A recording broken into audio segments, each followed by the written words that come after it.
Erik Sitorus, tokoh pemuda dan masyarakat Kota Tebing Tinggi, mengungkapkan rasa bangga dan apresiasi atas kinerja Kejaksaan Tinggi Sumatera Utara (Kejatisu) dalam menangani dugaan kasus korupsi terkait pembangunan ruangan operasi di Rumah Sakit Umum Kumpulan Pane melalui Dinas PUPR Kota Tebing Tinggi. Pernyataan ini disampaikan sebagai tanggapan atas kunjungan Aliansi Masyarakat Anti Korupsi Kota Tebing Tinggi yang dilaksanakan pada Hari Anti Korupsi Sedunia, di mana pihak Kejatisu sedang melakukan penyelidikan terhadap kasus tersebut. Saya pribadi sangat bangga dan mengapresiasi kinerja pihak Kejatisu dan Asintel yang telah bekerja keras dalam menangani kasus ini.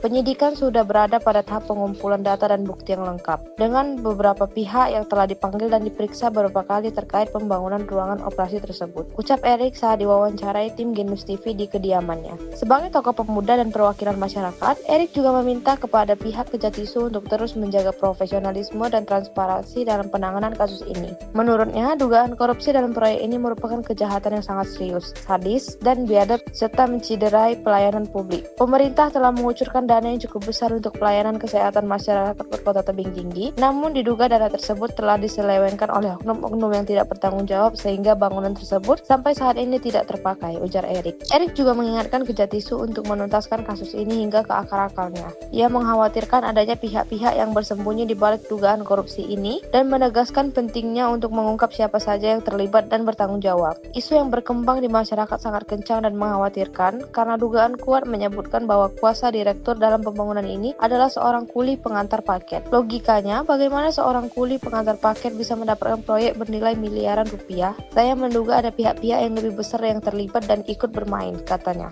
Erik juga mengingatkan agar kejadian serupa yang terjadi pada kasus korupsi pembangunan museum di Kota Tebing Tinggi pada tahun 2022 tidak terulang lagi. Pada kasus tersebut, seorang kuasa direktur dan kepala dinas dihukum penjara karena terbukti melakukan korupsi, namun kerugian negara senilai 266 juta tidak bisa dikembalikan. Informasi itu didapatkan dari pihak Kejaksaan Negeri Tebing Tinggi yang mengatakan kuasa direktur pada pembangunan museum tersebut sangat susah dan miskin serta tidak memiliki harta benda untuk disita. Ia berharap Kejatisu dapat menuntaskan kasus ini dengan adil dan tidak membiarkan pihak yang tidak bertanggung jawab lolos begitu saja.